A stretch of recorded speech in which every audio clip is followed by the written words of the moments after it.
Today we're going to be talking with Chefs Oscar Johnson and Chef DC Cooper of Jimmy Pearl's Virginia Soul. This is a Tidewater, Virginia focused restaurant. It's fascinating, it's delicious, and it's got a long history. Let's go inside and see what they've got cooking.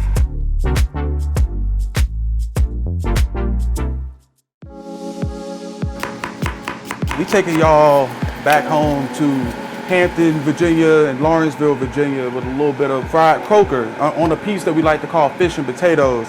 And this is our take on black culture, you know, coming from Tidewater region, 757 Hampton Roads. This is a staple dish that Coop and I can both speak to. Usually when we do a fish fry, it's a family event. It's all about fellowship. Fish fries as an African American culture goes way back during the time where the enslaved Africans were allowed to go, like on Saturdays. Saturdays was like a short day of work in the field, so they was allowed to go and go fish or go hunt, do whatever. Now, so what are we doing now? We're heating up the oil. Yeah. Getting it nice and hot. Croaker cooks up pretty quickly. I would like to say about 3.5 minutes on each side, maybe 4 minutes. Okay. And like I said, we're looking for a real nice crispy piece of fish. Season it however you like. We have our signature pearl spice here at Jimmy Pearl's.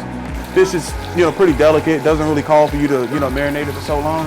So our pearl spice is like our homage to a whole bake, basically. okay. So I'll tell you right now, the key ingredient in it, for especially our pearl spice, is the celery seed. Celery seed. Yep. Celery seed goes well with seafood. I see you're using flour and not cornmeal. It just kind of depends on the mood, but I think that more so than anything, we've always had like a seasoned flour of some sort. But is it like a heavier fish takes cornmeal? Because catfish is like very thick. Right, and I would like to think that, and like I said, fish that carry a lot more moisture than other fish. I would say that the cornmeal kind of helps that and gives it a nice crunch. It lasts a lot longer. Now, so why croaker? Why not whiting or some other fish like that? What's the significance? So croaker is like in the Caribbean culture, like they have snapper, escabeche, and stuff like that, and that's like probably like one of the predominant fish that they use, and they fry it whole. And so the croaker is I would like to think of it as our snapper.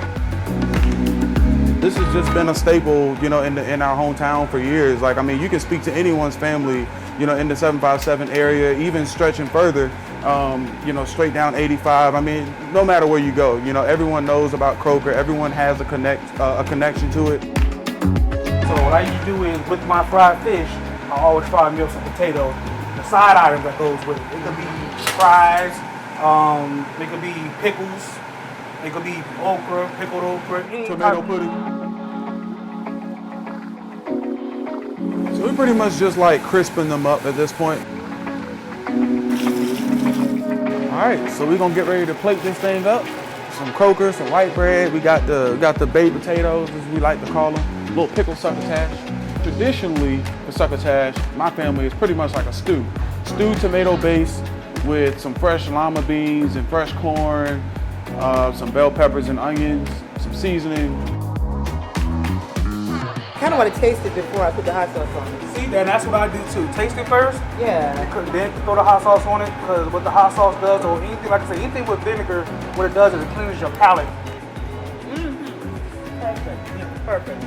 So it melts in your mouth. Like you can eat the whole entire thing. I can't eat this whole plate. Oh, you better. She can, but she being nice right I now. am being nice. I am being nice. I can totally eat